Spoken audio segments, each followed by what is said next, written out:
అంటే న్యూగా ఇద్దరు సేమ్ మూవీస్ సేమ్గా ఇది యాడ్ ఫిల్మ్స్ కూడా సేమ్ చేస్తున్నారు.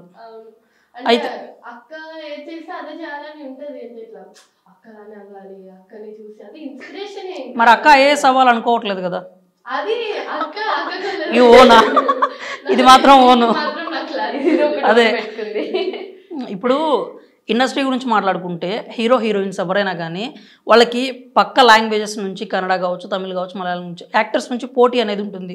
ఇప్పుడు చైల్డ్ ఆర్టిస్టులకు కూడా అలాంటి పరిస్థితి ఏమన్నా ఉందా? అదే పోటీ కావచ్చు. టాలెంట్ అండ్ లక్ కూడా. టాలెంట్ ఒకటి ఉంటే సరిపోదు, అంటే సరిపోదు అని కాదు కానీ ఉండాలి, టాలెంట్ ఉండాలి. సేమ్ వేలో లక్ ఫేవర్ చేయాలి.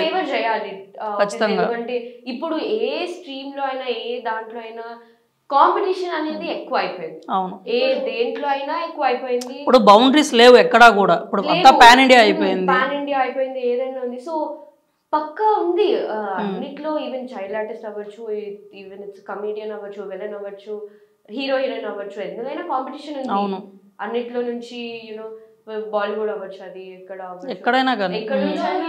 కంటే చైల్డ్ ఆర్టిస్ట్ కి ఎక్కువ కాంపిటీషన్ ఉంది. అవునా? ఎందుకంటే ఈ జనరేషన్ లో వచ్చే వాళ్ళందరూ యాక్టింగ్ బాన్ యాక్టర్స్ అయిపోయారు అందరూ కూడా. అవును, డాన్స్ ఇవన్నీ కూడా కామన్ అయిపోయింది. అవును, టూ మచ్ కాంపిటీషన్ అయితే అనొచ్చు. ఇప్పుడు హనుమాన్ సినిమా తేజ సజ్జా చేస్తున్నాడు కదా. రీసెంట్ టైమ్స్లో ప్రమోషన్స్లో మాట్లాడుతూ అంటే నేను చైల్డ్ ఆర్టిస్ట్గానే కెరియర్ స్టార్ట్ చేశాను, ఇప్పుడు హీరోగా ఏదో ప్రయత్నాలను బట్టి చేస్తూ ఉన్నాను, అంటే నన్ను ఇంకా అవకాశాలు రావట్లేదు, ఆ స్ట్రగుల్ అనేది నేను ఇంకా ఫేస్ చేస్తున్నాను అన్నారు. నిజంగానే అంటే చైల్డ్ ఆర్టిస్ట్ నుంచి ఇండస్ట్రీలో ఉండి కూడా అంత స్ట్రగుల్ అవ్వాల్సిన పరిస్థితి ఉందా హీరో కానీ హీరోయిన్ కానీ అవ్వాలంటే? అదే లక్. మన టాలెంట్ ఉంది బట్ మనకు ఆ లక్ ఉండాలి. అంటే ఎదుటి వాళ్ళ మీద వాళ్ళు బిలీవ్ చేయాలి మన మీద. సో మనకు ఆ లక్ ఉండాలి. అంటే మనకు ఆ లక్ ఫేవర్ చేయకపోతే మనకి యాప్ట్ అయ్యే స్టోరీ కూడా దొరకాలి. ఇప్పుడు చాలా ఎక్కువ హీరోయిన్స్ కి కూడా. సో ఆ రేంజ్ కి వెళ్ళాలంటే అన్ని దాటాలి ఖచ్చితంగా. ఎవ్రీ దాంట్లో స్ట్రగుల్స్ ఉంటాయి కాబట్టి అందరూ స్ట్రగుల్స్ ఫేస్ చేస్తున్నారు, అందరూ చేస్తారు కూడా. అన్నిట్లో ఉన్నాయి స్ట్రగుల్స్. And just luck.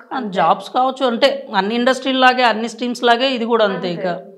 ఇంకా ఏమన్నా కెరీర్ గురించి కావచ్చు, లేకపోతే ఫ్యాన్స్ గురించి కావచ్చు, ఇండస్ట్రీ గురించి కావచ్చు, ఇంట్రెస్టింగ్ ఏమైనా చెప్పాలనుకుంటున్నారా?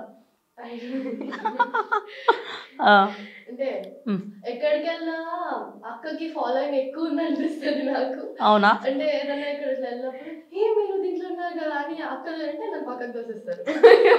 ఇదేంటో పట్టించుకోరా అని అనిపిస్తుంది. అంటే సేమ్ మూవీలో ఉన్నా కూడా అక్కకి ఎందుకో ఫాలోయింగ్ ఎక్కువ ఉన్నట్టు అనిపిస్తుంది. అలా ఒక్కొక్కసారి అనిపిస్తుంది నాకు ఫ్యాన్ ఎక్కుంటే బాగుంటుంది. వస్తారు, ఖచ్చితంగా వస్తారు. అసలు ప్రశాంత్ నీల్ గారే ఫ్యాన్ అయిపోయారు నీకు, ఇంకంతకంటే ఏం కావాలి చెప్పు? అదే పెద్ద కాంప్లిమెంట్ కదా, అచీవ్మెంట్ అదే నిజంగా. సరే, అయితే మీ ఇద్దరితో ఈ చిట్ చాట్ అయితే చాలా బాగా నడిచింది, చాలా బాగా అనిపించింది. ఇలాగే మీరు ఇదే జోష్తో మీ కెరీర్ని ముందుకు తీసుకెళ్ళాలి. #90s బిగ్ హిట్ కూడా అవుతుంది ఖచ్చితంగా, దాంట్లో డౌట్ ఏం లేదు. ఎందుకంటే మిడిల్ క్లాస్ కాన్సెప్ట్ కాబట్టి. ఇక నువ్వు కూడా ఏదైతే సింగిల్ టెక్ ఆర్టిస్టు మరో సావిత్రి అనే బిరుదు తీసుకున్నావు కదా, అదే బిరుదుతో ఇలాగే ఒక IAS, ఒక IPS, ఒక హీరోయిన్ కూడా అయిపోవాలని మనస్ఫూర్తిగా నేను